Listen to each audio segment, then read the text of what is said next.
ನೋಡಿ first time ಜೈಲೊಳಗೆ ಹೋಗ್ತಾ ಇದ್ದೀವಿ. ಹೇಗಿದೆ ಅಂತ ನೋಡೋಣ ಬನ್ನಿ. ಜೈಲಲ್ಲಿ ಹೇಗಿದೆ ಜೈಲೊಳಗಡೆ ಎಂಟ್ರಿ.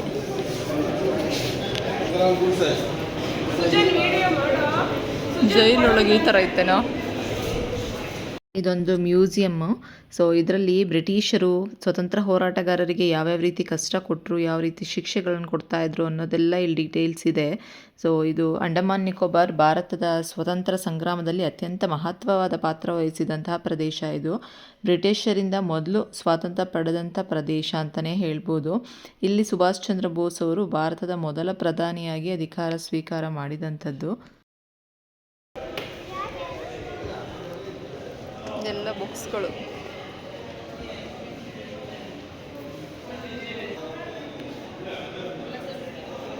ಇದು the birth of cellular jail ಹೇಗೆ ಹುಟ್ಟಿತು, ಯಾವ ರೀತಿ ಕೆಲಸ ನಡೀತು, ಎಷ್ಟು ವರ್ಷ ನಡೀತು ಅದೆಲ್ಲ ಇಲ್ಲೆಲ್ಲ ಕೊಟ್ಟಿದ್ದಾರೆ ಡೀಟೇಲ್ಸು. ಇಲ್ಲಿ ಅಂಡಮಾನಲ್ಲಿ 572 ದ್ವೀಪಗಳಿವೆ. ಅದರಲ್ಲಿ 38 ದ್ವೀಪಗಳಲ್ಲಿ ಮಾತ್ರ ಜನರು ವಾಸ ಮಾಡ್ತಾ ಇರೋವಂಥದ್ದು. ಸೊ ಅದರಲ್ಲಿ ಪೋರ್ಟ್ ಬ್ಲೇರ್ ಇದು ಕೇಂದ್ರಾಡಳಿತ ಪ್ರದೇಶದ ರಾಜಧಾನಿಯಾಗಿದೆ. ಭಾರತೀಯರ ಮೇಲೆ ಬ್ರಿಟಿಷರು ನಡೆಸಿದಂಥ ಸಾಕಷ್ಟು ಹಿಂಸಾಚಾರಗಳಿಗೆ ಇದು ಸಾಕ್ಷಿಯಾಗಿದೆ ಅಂತಲೇ ಹೇಳ್ಬೋದು. ಅದರಲ್ಲಿ ಕರಿನೀರಿನ ಶಿಕ್ಷೆ ಅಂತ ಒಂದು. ಇಲ್ಲಿ ಸ್ವತಂತ್ರ ಹೋರಾಟಗಾರಗಳಿಗೆ ತುಂಬ ಕಷ್ಟವಾದ ಕೆಲಸಗಳನ್ನು ಕೊಡ್ತಾ ಇದ್ರಂತೆ. ಸ್ಪಷ್ಟವಾದ ಶಿಕ್ಷೆಗಳು, ಅವ್ರಿಗೆ ಬಟ್ಟೆಗಳಿರ್ತಿರಲಿಲ್ಲ ಹಾಕ್ಕೊಳ್ಳೋದಕ್ಕೆ, ಭಯಂಕರ ಕಿರುಕುಳ ಕೊಡ್ತಾಯಿದ್ರು. ಸೊ ಇಲ್ಲಿಂದ ತಪ್ಪಿಸ್ಕೊಂಡು ಹೋಗೋದಕ್ಕೆ ಆಗ್ತಾ ಇರಲಿಲ್ಲ. ತಪ್ಪಿಸ್ಕೊಂಡು ಹೋದರೆ ತುಂಬ ಸುತ್ತಲೂ ನೀರಿರುತ್ತೆ, ಕಾಡಿರುತ್ತೆ, ಅಲ್ಲಿ ತಪ್ಪಿಸ್ಕೊಂಡು ಹೋಗೋಕ್ಕೆ ಅವ್ರಿಗೆ ಕಷ್ಟ ಆಗ್ತಾಯಿತ್ತು. ಈ ಶಿಕ್ಷೆಗಳನ್ನೆಲ್ಲ ತಡೆಯೋಕ್ಕಾಗದೆ ಊಟ, ನೀರು, ಗಾಳಿ, ಬೆಳಕು ಇಲ್ದಿರೋ ಅಂಥ ಜೈಲ್ ರೂಮ್ಗಳೆಲ್ಲ ಹಾಕ್ತಾಯಿದ್ರಂತೆ. ಅಲ್ಲಿ ಗಾಳಿನೇ ಬರ್ತಾ ಇರಲಿಲ್ಲ, ಬೆಳಕು ಇರ್ತಿರಲಿಲ್ಲ. ಒಬ್ಬರು ಅಂದರೆ ಪಕ್ಕದ ಸೆಲ್ಲಿಂದ ಇನ್ನೊಂದು ಸೆಲ್ಗೆ ಇರೋರಿಗೆ ಕಾಂಟ್ಯಾಕ್ಟೇ ಇರಲಿಲ್ಲ, ಅಷ್ಟು ದಪ್ಪ ಗೋಡೆಗಳನ್ನೆಲ್ಲ ಕಟ್ಟಿದ್ದಾರೆ ಇಲ್ಲಿ. ಸೊ ಹಾಗಾಗಿ ತುಂಬ ಜನ ಇಲ್ಲಿ ಊಟ ನೀರಿಲ್ಲದೆ ನೇಣು ಹಾಕ್ಕೊಂಡಿರೋರು ಮತ್ತು ಸತ್ತಿರೋರು ತುಂಬ ಜನ ಇದ್ದಾರೆ. ನೋಡಿ ಅವ್ರು ಯಾವ್ಯಾವ ರೀತಿ ಬಟ್ಟೆ ಹಾಕ್ಕೊತಾ ಇದ್ರು ಅಂತ ಹೇಳ್ಬಿಟ್ಟು ಅದನ್ನೆಲ್ಲ ತೋರಿಸಿದ್ದಾರೆ. ಇಲ್ಲಿನ ಬೀಗಗಳು, ಯಾವ ರೀತಿ ಬೀಗ ಎಲ್ಲ ಯೂಸ್ ಮಾಡ್ತಾಯಿದ್ರು ಬ್ರಿಟಿಷರು ಅಂತ ನೋಡಿ ತೋರಿಸಿದ್ದಾರೆ ಇಲ್ಲೆಲ್ಲನೂ. ಸೊ ಅದನ್ನೆಲ್ಲ ಇಟ್ಟಿದ್ದಾರೆ. ಮತ್ತು ನಮ್ಮ ಸ್ವತಂತ್ರ ಹೋರಾಟಗಾರರಿಗೆ ಯಾವ ರೀತಿ ಶಿಕ್ಷೆ ಕೊಡ್ತಾಯಿದ್ರು, ಸೊ ಕೆಲಸ ಮಾಡಿಲ್ಲ ಅಂದರೆ ಯಾವ ರೀತಿ ಶಿಕ್ಷೆ, ಊಟ ನೀರು ಇಲ್ದಲ್ಲೇ ಊಟ ನೀರನ್ನು ಲಿಮಿಟಾಗಿ ಕೊಡ್ತಾಯಿದ್ರಂತೆ. ನೋಡಿ ಅವ್ರು ಬಳಸ್ತಾ ಇದ್ದಂಥ ಹೆಲ್ಮೆಟ್ ಇದು ಜಪಾನೀಸ್ ಹೆಲ್ಮೆಟ್ ಇದು. ಅವರು ಯಾವ ರೀತಿ ಬಳಸ್ತಾಯಿದ್ರು ಅಂತ ಹೇಳಿ ಇಲ್ಲಿ ಲೆಕ್ಕ ಇಲ್ಲದಷ್ಟು ಜನ ಸತ್ತಿದ್ದಾರೆ. ಸೊ ಅದನ್ನೆಲ್ಲ ನೆನಪಿಸ್ಕೊಂಡ್ರೆ ತುಂಬ ಬೇಜಾರಾಗುತ್ತೆ. ಎಷ್ಟು ಜನ ನಮಗೋಸ್ಕರ, ಸ್ವತಂತ್ರಕ್ಕೋಸ್ಕರ, ನಮ್ಮ ದೇಶ ಸ್ವತಂತ್ರ ಪಡಿಬೇಕು ಅಂತ ಎಷ್ಟು ಕಷ್ಟಪಟ್ಟು ಕೆಲಸ ಮಾಡಿದ್ದಾರೆ, ಎಷ್ಟು ಶಿಕ್ಷೆ ಅನುಭವಿಸಿ, ಎಷ್ಟು ನೋವಿನಿಂದ ನರಳಿ ಸತ್ತಿದ್ದಾರೆ ಅಂತ ಹೇಳಿ. ನೋಡಿ ಈ ರೀತಿ ಲಾಕ್ಗಳನ್ನೆಲ್ಲ ಯೂಸ್ ಮಾಡ್ತಾ ಇದ್ರಂತೆ ಬ್ರಿಟಿಷರು. ಅಷ್ಟು ಕೆಟ್ಟ ಜನ ಅಂತಲೇ ಹೇಳ್ಬೋದು ಬ್ರಿಟಿಷರು. ನೋಡಿ ಈ ಥರ ಶಿಕ್ಷೆ ಎಲ್ಲ ಕೊಡ್ತಾ ಇದ್ರಂತೆ. ಎಷ್ಟು ಕಷ್ಟಪಟ್ಟು ನಮಗೆ ಸ್ವತಂತ್ರ ಎಲ್ಲ ತಂದು ಕೊಟ್ಟಿದ್ದಾರೆ. ಈಗ ನಾವು ಈ ರೀತಿ ಬಂದು ನೋಡ್ತೀವಿ ಕೂತ್ಕೊಂಡು ಯಾವ ರೀತಿ ಕಷ್ಟಪಟ್ಟಿದ್ದಾರೆ ಅಂತ. ಬಟ್ ಅವ್ರಿಗೆ ಎಷ್ಟು ಕಷ್ಟ ಆಗಿರ್ಬೋದು, ಎಷ್ಟು ಜನ ಸತ್ತಿದ್ದಾರೆ ಈ ಜೈಲಲ್ಲಿ ಅಂತ. ಯಾವ ರೀತಿ ಇದೆ ಸ್ವತಂತ್ರ ಜ್ಯೋತಿ ಅಂತ ಇಲ್ಲಿ ಇಲ್ಲ, ಅಲ್ಲೆಲ್ಲ ಇದೆ ನೋಡಿ ಜೈಲ್ ಬಿಲ್ಡಿಂಗು. ನೋಡೋಕ್ಕೆ ಎಷ್ಟು ಟೈಮ್ ಆಗುತ್ತೆ ಅಂತ ಗೊತ್ತಿಲ್ಲ. ಇಲ್ಲೇ ಲೈಟ್ ಶೋ ನಡೆಯೋದಂತೆ. ಈವ್ನಿಂಗ್ 5:30ಗೆ ನಾವಿಲ್ಲಿ ಬರಬೇಕು. ಸೊ ಲೈಟ್ ಶೋ ನೋಡಿಕೊಂಡು ನೋಡಿ ಇಲ್ಲೆಲ್ಲ ಚೇರ್ಸ್ ಎಲ್ಲ ಅರೇಂಜ್ ಮಾಡಿದ್ದಾರೆ. ಇಲ್ಲೆಲ್ಲ ಲೈಟ್ ಶೋ ನೋಡಬೇಕು. ಜೈಲ್ ನೋಡಿ ಯಾವ ರೀತಿ ಇದೆ ಕಟ್ಟಡ. ಲೈಟ್ ಶೋ ನೋಡೋಕ್ಕೆ ಎಕ್ಸ್ಟ್ರಾ ಟಿಕೆಟ್ ತೊಗೊಂಡು ಬರಬೇಕು ಇದ್ದಾರೆ. ನೋಡ್ದಾ ಹೆಂಗಿದೆ ಜೈಲು. ಕಳ್ಳರನ್ನ ಎಲ್ಲೋದ್ರು ಇವರೆಲ್ಲನೂ. ಹಾಂ ಅಲ್ಲಿ ಕೂತ್ಕೋ.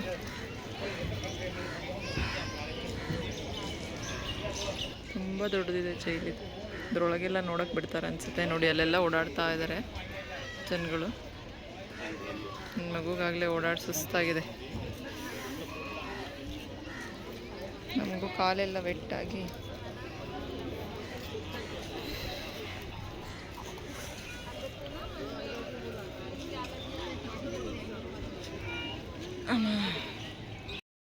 ನನ್ನ ಮಗು ಬೇಗ ಫಾಸ್ಟಾಗಿ ನೋಡ್ಕೊಂಡು ಬಂದ್ವಿ ಆ ಬಿಲ್ಡಿಂಗ್ ಒಳಗಡೆ. ಸೊ ಮತ್ತೆ ಇಲ್ಲೆಲ್ಲ ನೋಡಬೇಕು, ಅವರೆಲ್ಲ ಬರಲಿ ಅಂತ ವೆಯ್ಟ್ ಮಾಡ್ತಾ ಇದ್ದೀವಿ. ತುಂಬ ದೊಡ್ಡದಾಗಿದೆ, ಚೆನ್ನಾಗಿದೆ.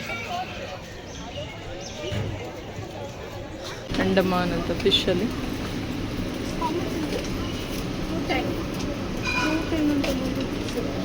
ಇದೆಲ್ಲ ಶಾಪಿಂಗ್ ಪ್ಲೇಸು, ತುಂಬ ವೆರೈಟಿ ಐಟಮ್ಸ್ಗಳಿದ್ದಾವೆ.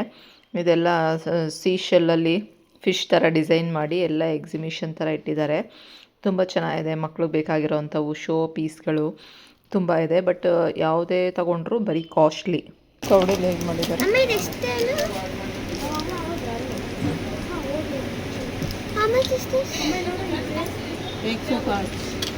ಮಕ್ಳದ್ದು ಗೊತ್ತಲ್ಲ, ಏನು ನೋಡಿದ್ರು ಅಮ್ಮ ಅದನ್ನು ಕೊಡಿಸು ಇದನ್ನು ಕೊಡಿಸು ಅಂತ. ಆಗಲೇ ನನ್ನ ಮಕ್ಕಳಿಬ್ರು ಎಷ್ಟು ಅಂತ ಎಲ್ಲ ಕೇಳ್ತಾರೆ. ಮತ್ತು ಆಗಲೇ ನನ್ನ ಸ್ಟಾರ್ಟ್ ಮಾಡ್ತಾರೆ, ಅಮ್ಮ ಅದನ್ನು ಕೊಡ್ಸಮ್ಮ ಇದನ್ನು ಕೊಡ್ಸಮ್ಮ ಅಂತ. ಇಲ್ಲಿ ಫುಲ್ಲು ಹಿಂದಿನೇ ಮಾತಾಡೋವಂಥದ್ದು ಮತ್ತು ಬೆಂಗಾಳಿ ಮಾತಾಡ್ತಾರೆ. ಸೊ ನೋಡಿ ಎಲ್ಲನೂ ಕವಡೆಗಳ ಥರದ್ದು, ಸರದ್ದು ಮತ್ತು ಕಲ್ಲುಗಳ ಥರದ್ದು ಡಿಸೈನ್ ತುಂಬ ಇದ್ದಾವೆ. ಮನೆಗೆ ಬೇಕಾಗಿರೋವಂಥ ಫ್ಯಾನ್ಸಿ ಐಟಮ್ಸ್ಗಳು, ಮಕ್ಳಿಗೆ ಬೇಕಾಗಿರೋವಂಥ ಬ್ರೇಸ್ಲೆಟ್ಸು ಮತ್ತು ಅಂಡಮಾನ್ದು ಪಿಕ್ಚರ್ಸ್ಗಳು, ಈಗೆಲ್ಲ ತಗೊಂಡು ಬಂದು ಫ್ರಿಜ್ಗೆಲ್ಲ ಅಂಟಿಸ್ಕೊತಾರಲ್ವ, ಆ ರೀತಿ ಅಂಥ ಐಟಮ್ಸ್ಗಳು. ಮತ್ತು ಇದು ನೋಡಿ ಸೀಶೆಲ್ಲಲ್ಲಿ ಯಾವ ರೀತಿ ಮಾಡಿದ್ದಾರೆ ಅಂತ, ತುಂಬ ಚೆನ್ನಾಗಿದೆ.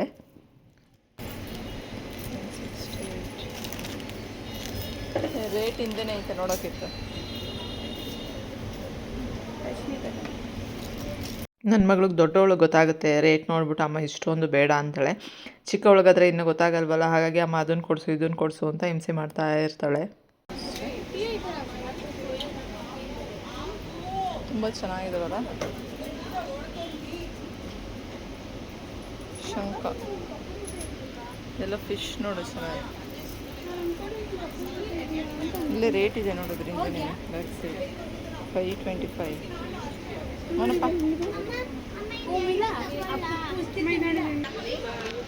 ಈ ಥರದ್ದು ತುಂಬ ಶಾಪಿಂಗೆಲ್ಲ ಸಿಗುತ್ತೆ.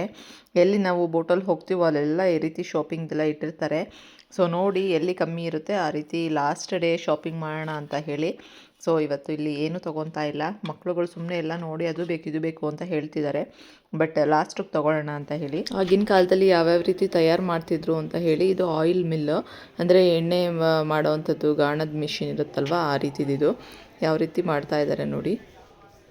ಈ ರೀತಿ ಎಲ್ಲ ಎಣ್ಣೆ ತೆಗೆಯೋದು ಆ ಥರದ್ದೆಲ್ಲ ಕಷ್ಟಕರವಾದ ಕೆಲಸಗಳನ್ನೆಲ್ಲ ಮಾಡಿಸ್ತಾ ಇದ್ರಂತೆ ಬ್ರಿಟಿಷರು, ಸ್ವತಂತ್ರ ಹೋರಾಟಗಾರರ ಕೈಯಲ್ಲಿ. ಅದನ್ನೇ ಇಲ್ಲೆಲ್ಲ ಪಿಕ್ಚರ್ಸ್ ಎಲ್ಲ ಇಟ್ಟಿದ್ದಾರೆ. ಸೊ ಅವ್ರ ಇದ್ದಿಗೆ ಯಾವ ರೀತಿ ಶಿಕ್ಷೆ ಕೊಡ್ತಾಯಿದ್ರು, ಕೆಲಸ ಮಾಡಿಲ್ಲ ಅಂದರೆ ಕತ್ತಿಗೆ, ಕಾಲಿಗೆ, ಕೈಗೆಲ್ಲ ಕಬ್ಬಿಣದ್ದು ಚೈನ್ಗಳನ್ನೆಲ್ಲ ಹಾಕಿ ಕಟ್ಟಿ ಈ ರೀತಿ ಹಾಕ್ತಾಯಿದ್ರು ಅಂತೆಲ್ಲ ಕೊಟ್ಟಿದ್ದಾರೆ.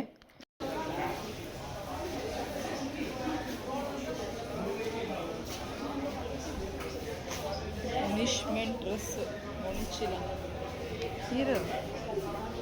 ಹೆಂಗೆ ಜೈಲಲ್ಲಿ ಹೆಂಗೆ ಪನಿಷ್ಮೆಂಟ್ ಕೊಡ್ತಾಯಿದ್ರು, ಕತ್ತಿಗೆಲ್ಲ ನೋಡು ಹಿಂಗೆ ಕಂಬಿ ಹಾಕಿ, ಕೈಗೆ ಕಾಲಿಗೆಲ್ಲ ಈ ರೀತಿ ಕಬ್ಬಿಣದ್ದು ಹಾಕಿ ಮಾಡ್ತಾಯಿದ್ರು. ಜೈಲಿದು ಇದ್ರೊಳಗೆ ಹೋಗ್ತಾ ಇದೀವಿ ನೋಡಿ, ಎಷ್ಟು ದೊಡ್ಡದಿದೆ ಅಂತ ನೋಡಿ. ಇಲ್ಲಿ ಜೈಲು ಹೇಗಿತ್ತು ಅಂತ, ಒಳಗಡೆ ಕಳ್ಳರು ಯಾವ ರೀತಿ ಇರ್ತಿದ್ರು, ಕಳ್ಳರನ್ನು ಇಲ್ಲ ಹಾಕ್ತಾಯಿದ್ರು ನೋಡಿ. ಇಲ್ಲೇ ಲಾಕ್ ಹಾಕ್ತಾಯಿದ್ರು. ಸೆಡ್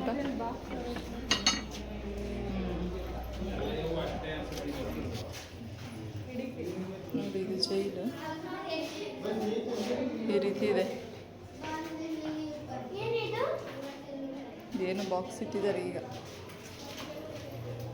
ಜೈಲ್ದು ಗೇಟ್ ನೋಡಿ ಹೆಂಗಿದೆ, ಹೇಳಪ್ಪ ಗೇಟ್ ಹಾಕೋ. ಹಾಂ, ಗೇಟ್ ಈ ರೀತಿ ಇತ್ತು. ಇಲ್ಲಿಂದ ಹಾಕ್ತಾರಲ್ಲ, ಕಾಂತಾರ ಫಿಲಮಲ್ಲಿ ತೋರಿಸ್ತಾರಲ್ಲ, ಕಾಂತಾರ ಫಿಲಮಲ್ಲಿ ತೋರಿಸ್ತಾರಲ್ಲ ನೋಡಿ, ಇಲ್ಲಿಗೆ ಇಲ್ಲಿ ಹಾಕಿದೆ, ಕನೆಕ್ಷನ್ ಇದೆ. ಅಲ್ಲಿಂದ ಇಲ್ಲಿಗೆ ಬರ್ತಾ ಇದೆ. ನೀನಲ್ಲಿ ಲಾಕ್ ಹಾಕಿದ್ರೆ ಇಲ್ಲಿಗೆ ಬರ್ತಾ ಇದೆ. ಬನ್ನಿ ನೆಕ್ಸ್ಟ್ ನೋಡಿ, ಲಾಕ್ ಹೆಂಗಿದೆ ಉದ್ದುದು. ಹಾಂ, ಲಾಕ್ ಹಾಕಿದ್ರೆ ಅಲ್ಲಿಗೆ ಬರುತ್ತೆ. ನೋಡಿ, ಆ ಸೆಲ್ಲಿಂದ ಈ ಸೆಲ್ಗೆ ಎಷ್ಟು ದಪ್ಪ ದಪ್ಪ ಗೋಡೆಗಳಿದ್ದಾವೆ. ಮತ್ತು ಲಾಕ್ಗಳು ನೋಡಿ ಹೇಗಿದ್ದಾವೆ. ಕಿಟಕಿ ಮಾತ್ರ ಚಿಕ್ಕದ ಕಿಟಕಿ ಇದೆ, ಸ್ವಲ್ಪ ಅಷ್ಟು ಗಾಳಿ ಇಲ್ಲ, ಬೆಳಕಿಲ್ಲ, ಆ ರೀತಿ.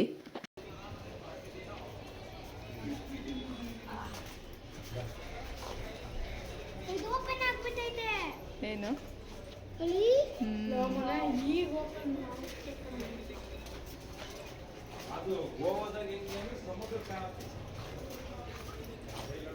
ಇದು ಫುಲ್ಲು ಕೆಂಪು ಇಟ್ಟಿಗೆಯಿಂದ ಕಟ್ಟಿರೋವಂಥದ್ದು. ಹಾಗೆ ಕಾಣುತ್ತೆ ಇಟ್ಟಿಗೆಗಳು ಇಟ್ಟಿರೋವಂಥದ್ದು.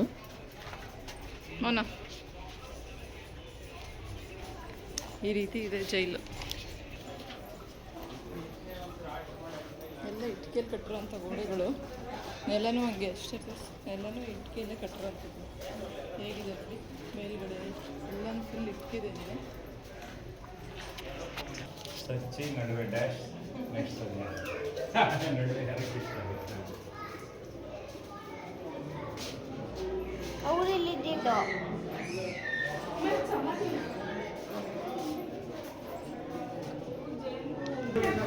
ಹೇಗಿದೆ ಜೈಲ್ ಅಂತ.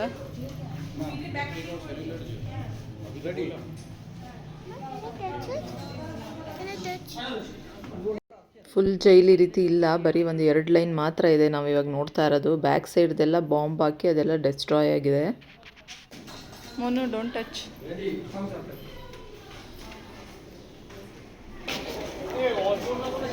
ಎಷ್ಟು ದೊಡ್ಡದಿದೆ, ಓಡಾಡಿ ಓಡಾಡಿ ಕಾಲು ನೋವು ಬರಬೇಕು.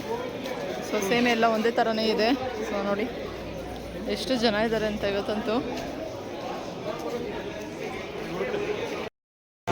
ಜೈಲ್ ನೋಡ್ಕೊಂಡು ಈಗ ಹೊರಗಡೆ ಬಂದ್ವಿ. ಇಲ್ಲೆಲ್ಲ ಗ್ರೂಪ್ ನಿಂತ್ಕೊಂಡು ಏನೋ ಡಿಸ್ಕಷನ್ ಮಾಡ್ತಾ ಇದ್ದಾರೆ. ಲೈಟ್ ಶೋ ಇದೆ ಅಂತ ಈಗ, ಅದಕ್ಕಿರ್ಬೋದು ಅನ್ಸುತ್ತೆ.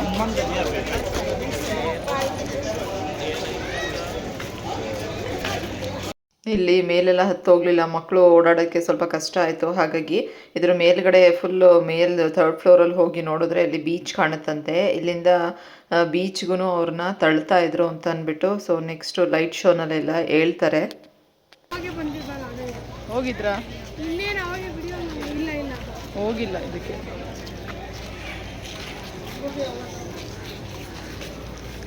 ನಡಿ ಡೋರ್ ತಗೊಂಡು.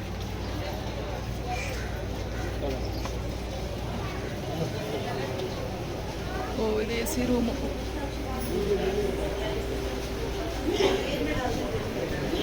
ಜೈಲ್ ಟೇರ್ ಐಸ್ಲ್ಯಾಂಡ್.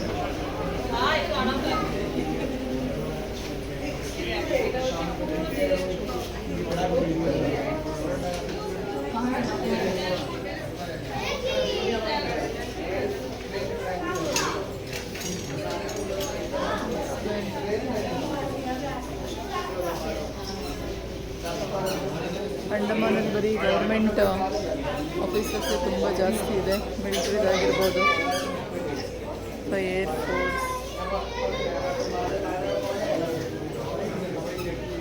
ಎಲ್ಲ ಫುಲ್ ಅದೇ ಇದೆ.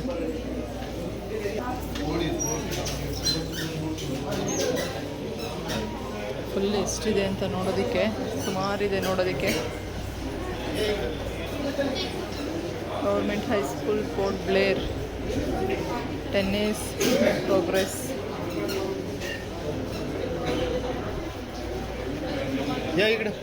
ಈಗ ನೋಡಿ ಹೊರಗಡೆ ಬಂದ್ವಿ. ಎದುರುಗಡೆನೇ ವೀರ್ ಸಾವರ್ಕರ್ ಪಾರ್ಕ್ ಅಂತ ಇದು. ಸೊ ಇಲ್ಲಿ ಸ್ವಲ್ಪ ಹೊತ್ತು ರೆಸ್ಟ್ ಮಾಡೋಣ ಅಂತ ಹೇಳಿ, ಮಕ್ಕಳು ಮಧ್ಯಾಹ್ನ ಊಟ ಏನೂ ತಿಂದಿರಲಿಲ್ಲ ಅಷ್ಟಾಗಿ ನಾವು. ಸೊ ಹಾಗಾಗಿ ಅವ್ರಿಗೆ ಸ್ವಲ್ಪ ಏನೋ ಆದರೂ ಕೊಡಿಸ್ಕೊಂಡು ಬರೋಣ ಅಂತ ಕರ್ಕೊಂಡು ಹೋಗಿದ್ದಾರೆ ಹಸ್ಬೆಂಡು. ಇಲ್ಲಿ ಪಾರ್ಕ್ ಥರ ಇದೆ, ಇಲ್ಲಿ ಎಲ್ಲ ಗ್ರೀನರಿ ಇದೆ, ಅದ್ರ ಮೇಲೆ ಕೂತ್ಕೊಬೋದು. ಹಾಕಿದ್ರೆ ಬಾಯಿ ರುಚಿಗೆಲ್ಲ ಜನ ತಿನ್ನೋರು ಅಂತ ಒಂದು ಇಲ್ಲ. ಇಲ್ಲಿ ಬರೀ ಎಳ್ನೀರು, ಇಲ್ಲೂ ಎಲ್ಲ ಎಳ್ನೀರು ಮಾಡ್ತಾ ಇದ್ದಾರೆ. ಸಿಕ್ಕಾಪಟ್ಟೆ ಪಾರಿವಾಳಗಳು ಇಲ್ಲೆಲ್ಲ. ನಾನು ಸೊ ಇದು ಜೈಲು ಇಲ್ಲಿದೆ. ಇದು ಎದುರುಗಡೆನೇ ಒಂದು ಪಾರ್ಕ್ ಅಂತ ಬಂದ್ವಿ. ಎಷ್ಟು ಜನ ಇದ್ದಾರೆ ನೋಡಿ ಪಾರ್ಕಲ್ಲಿ. ಸೊ ತುಂಬ ಚೆನ್ನಾಗಿದೆ. ಇಲ್ಲಿ ಸ್ವಲ್ಪ ಆ ಕಡೆಗೆ ನೋಡಿ ಬೀಚ್ ಕಾಣಿಸ್ತಾ ಇದೆ ಪಕ್ಕದಲ್ಲಿ. ಅಲ್ಲೆಲ್ಲ ಬೋಟಿಂಗ್ ಇದೆ, ಅಲ್ಲೂ ಅಷ್ಟೇ. ಪಾರಿವಾಳಗಳು ನೋಡಿ, ಎಲ್ಲಿ ನೋಡು ಪಾರಿವಾಳಗಳಿದೆ. ನಾವಿಲ್ಲಿ ಕೂತಿದ್ದೀವಿ. ಎಲ್ಲಿ? ಹಾಂ ಬನ್ನಿ ಬನ್ನಿ ನೋಡಿ, ಇದೆಲ್ಲ ಬೀಚ್, ಬೋಟಿಂಗ್ಸ್ ಎಲ್ಲ ಇದೆ. ಅಷ್ಟು ಕಾಣಿಸ್ತಾ ಇಲ್ಲ. ನಾವೀಗ ಸ್ವಲ್ಪ ಇಲ್ಲಿ ಹುಲ್ಲಿದೆಯಲ್ಲ, ಹುಲ್ಲಲ್ಲಿ ಕುತ್ಕೊಳ್ಳೋಣ ಅಂತ. ಎಲ್ಲ ಸ್ಲಿಪ್ಪರಲ್ಲಿ ಇದ್ದಿದ್ದು ಮಣ್ಣುಗಳೇ.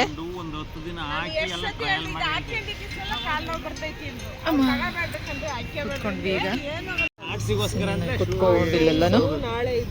ಮಕ್ಕಳೆಲ್ಲ ಮ್ಯಾಗಿ ತಿನ್ನಕ್ಕೆ ಹೋಗಿದ್ದಾರೆ ಆ ಕಡೆ. ಹಾಗಾಗಿ ನಾವು ಕುತ್ಕೊಂಡು 5:30ಗೆ ಲೈಟ್ ಶೋ ಇದೆ ಜೈಲ್ ಒಳಗಡೆ. ನಿನ್ನೆ ಮತ್ತೆ ಹೋಗಬೇಕು, ಹಾಗಾಗಿ ಇಲ್ಲಿ ವೆಯ್ಟ್ ಮಾಡ್ತಾ ಇದ್ದೀವಿ ಅಂತ. ಈಗ 5:30ಗೆ ಸ್ಟಾರ್ಟ್ ಆಗಿದೆ. ಇಲ್ಲಿ ವಿಡಿಯೋ ಫೋಟೋ ಯಾವುದು ಅಲೋ ಇಲ್ಲ, ಬಟ್ ನಾನು ಸ್ವಲ್ಪ ಮಾಡ್ಕೊತಾ ಇದ್ದೀನಿ. ಗೋಡೆಗಳ ಮೇಲೆ ಈ ಥರ ಪಿಕ್ಚರ್ಗಳನ್ನ ಹಾಕ್ತಾರೆ, ಲೈಟಿಂದು ಲೇಸರ್ ಲೈಟ್ ಥರದ್ದು. ಸೊ ನೋಡಿ ಎಷ್ಟು ಚೆನ್ನಾಗಿದೆ ಅಂತ. ಇದು ಬರೀ ಅದೇ ರೀತಿ ಸ್ಟೋರಿ, ಎಷ್ಟು ಕಷ್ಟ ಕೊಟ್ಟರು ಜೈಲಲ್ಲಿ ಇಲ್ಲಿನ ಹೋರಾಟಗಾರರಿಗೆ ಬ್ರಿಟಿಷರು ಅಂತ, ಅದನ್ನೇ ಇಲ್ಲಿ ಒಂದು ಲೈಟ್ ಶೋ ಥರ ಮಾಡಿ ತೋರಿಸ್ತಾ ಇದ್ದಾರೆ ಇದೆಲ್ಲನೂ. ಇಲ್ಲಿ ಈಗ ಟೈಮು 5:30ಗೆ ಇಲ್ಲಿ ಕತ್ಲೆ ಆಗಿಬಿಡುತ್ತೆ ಬೇಗ. ಹಾಗಾಗಿ 5:30ಗೆ ನೋಡಿ ಫುಲ್ಲು ಕತ್ಲೆ ಆಗಿದೆ. ಕತ್ಲೆ ಆದಮೇಲೆ ಲೈಟ್ ಶೋ ನೋಡೋದಕ್ಕೆ ಚೆನ್ನಾಗಿರುತ್ತೆ ಅಂತ ಹೇಳಿ ಈಗ ಅರೇಂಜ್ ಮಾಡಿದ್ದಾರೆ. ಅಂದರೆ ಒಂದು 2-3 ಬ್ಯಾಚಸ್ ಇರುತ್ತೆ, ಹಾಗಾಗಿ 1 ಅವರ್ ಇದು. ನಮ್ಮದು 5:30ಇಂದ 6:30 ಬ್ಯಾಚು.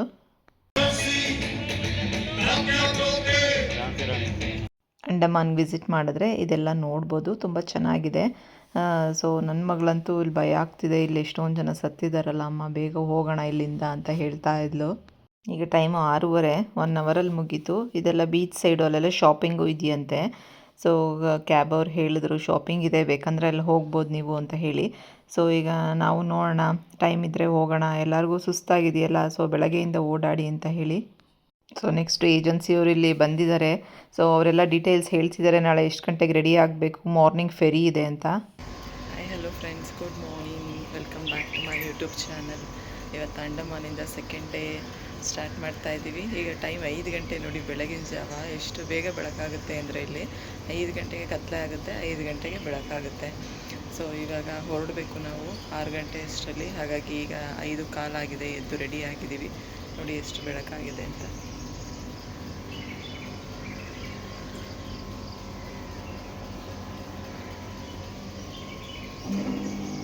ಇಲ್ಲೆಲ್ಲ ಬರೀ ಶೀಟ್ ಮನೆಗಳೇ ಜಾಸ್ತಿ.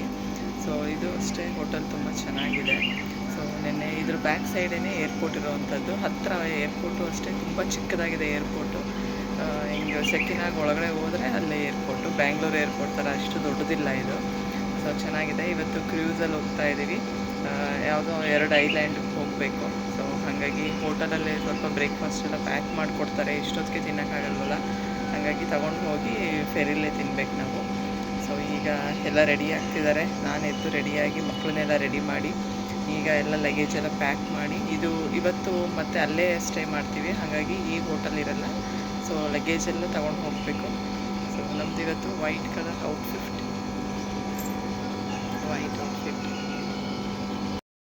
ಇದೇ ನಾವು ಇದ್ದಿದ್ದು ಹೋಟ್ಲು ಚೆಕ್ಔಟ್ ಮಾಡ್ತಾ ಇದ್ದೀವಿ. ಮಾರ್ನಿಂಗ್ 5:50 ನೋಡಿ ಹೇಗಿದೆ ಇವಾಗ, ಆಲ್ರೆಡಿ ಟೈಮ್ ಆಗಿದೆ.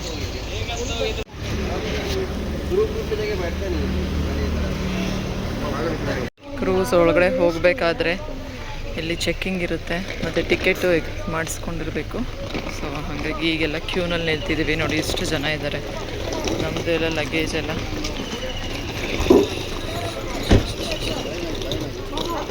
ಒಳಗಡೆ ಬಂದ್ವಿ. 7:30ಗೆ ನಮ್ಮದು ಚೆಕ್ಕಿಂಗ್ ಇರೋದು. ಸೊ ID ಕಾರ್ಡು ಮತ್ತು ಇದಕ್ಕೆ ಎಕ್ಸ್ಟ್ರಾ ಟಿಕೆಟ್ಸ್ ಎಲ್ಲ ಬುಕ್ ಮಾಡಿಕೊಟ್ಟಿರ್ತಾರೆ ಪ್ಯಾಕೇಜ್ ಅವರೇ.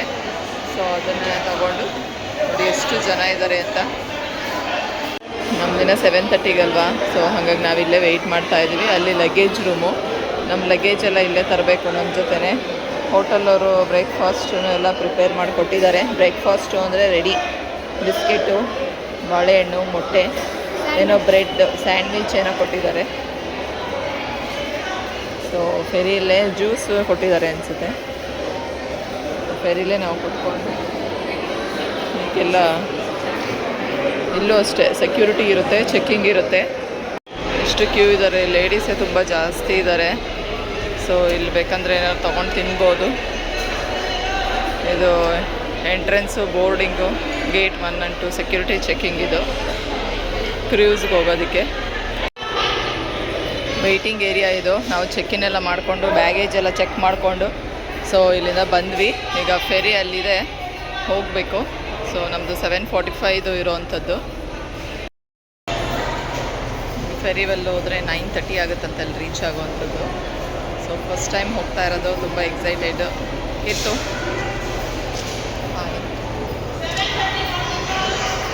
ನೋಡೋಣ, ಹೊರಗಡೆನೂ ಕಾಫಿದೆಲ್ಲ ಇದೆ. ಬೆಳಗ್ಗೆ ಬೇಗ ಎದ್ದು ಬಂದಿದ್ವಲ್ಲ, ಸೊ ಹಾಗಾಗಿ ಸ್ವಲ್ಪ ಬಿಸಿ ಬಿಸಿ ಕಾಫಿ ಕುಡಿಯೋಣ ಅಂತ ಹೇಳಿ ನನ್ನ ಮಗಳು ಇಲ್ಲಾಗಲೇ ಏನೋ ಮಕ್ಕಳೆಲ್ಲ ನಿಂತ್ಕೊಂಡು ಏನೋ ಇದು ಹಾಡ್ತಾಯಿದ್ರು. ಸೊ ನೋಡೋಕ್ಕೆ ಬಂದಿದ್ದಾಳೆ ಇಲ್ಲಿ. ಸ್ವಲ್ಪ ಕಾಫಿ ಕುಡಿದು ಸ್ನ್ಯಾಕ್ಸ್ ಎಲ್ಲ ಔಟ್ಸೈಡೇ ತಂದಿದ್ವಿ. ಫೆರಿಯಲ್ಲಿ ತುಂಬ ಕಾಸ್ಟ್ಲಿ ಮತ್ತು ಅಷ್ಟು ಚೆನ್ನಾಗಿರಲ್ಲ ಅಂತ ಹಸ್ಬೆಂಡ್ ಫ್ರೆಂಡ್ಸ್ ಎಲ್ಲ ಹೇಳಿದರು. ಹಾಗಾಗಿ ನಾವೀಗ ಹೊರಡ್ತಾ ಇದ್ದೀವಿ. ಸೊ ನಾಳಿನ ವ್ಲಾಗಲ್ಲಿ ಫೆರಿ ಒಳಗಡೆ ಹೇಗಿರುತ್ತೆ, ಯಾವ ರೀತಿ ಇರುತ್ತೆ ಫೆರಿ ಅಂತ ನೀವು ನೋಡ್ಬೋದು. ಕಾಯ್ತಾ ಇರಿ. ಬಾಯ್.